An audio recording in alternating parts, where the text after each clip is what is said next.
আজকের এই ভিডিওতে আমরা দেখবো হারিয়ে যাওয়া এমন 10 জন তরুণ গায়ক একসময় যাদের গানে ফেসবুক, ইউটিউব, টিকটক সহ বিভিন্ন প্ল্যাটফর্ম কাঁপতো। আর 1 নম্বর গায়ক হারিয়ে গেলেও তার গাওয়া গান এখনো বাংলাদেশের টপ 1 এ রয়েছে। নাম্বার 10 শেখ সাদী। আমার মনটা বুঝো না। নাম্বার 9 গগন সাকিব। প্রিয়া প্রিয়া আমায় ব্যথা দিয়াছে। নাম্বার 8 এস এ আপন। তুই আমার দুটি চোখের তারা রে। নাম্বার 7 আর এ আজমির। নাম্বার 6 জিশান খান শুভ। তোর মনের পিঞ্জিরায় তুই করে দিলি ছাই।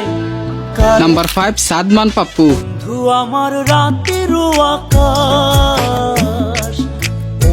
নাম্বার 4 তাশরিফ খান। ভালোবাসিস আমারে তুই ময়না রে, তোরে কিনা দিমু খাটি সোনার গয়না রে। নাম্বার 3 শামস ভাই। খুব ভালোবাসি রে, আমি খুব ভালোবাসি। নাম্বার 2 আতিফ আহমেদ নিলয়। জানতাম যদি অন্যের সাথে বাঁধবি সুখের ঘর। এন্ড নাম্বার 1 আরমান আলিফ। ও মাইয়া রে তুই অপরাধী রে আমার সম্পূর্ণ ভিডিওটি দেখতে রিলেটেড ভিডিওর উপর ক্লিক অথবা চ্যানেলটি ভিজিট করতে পারেন।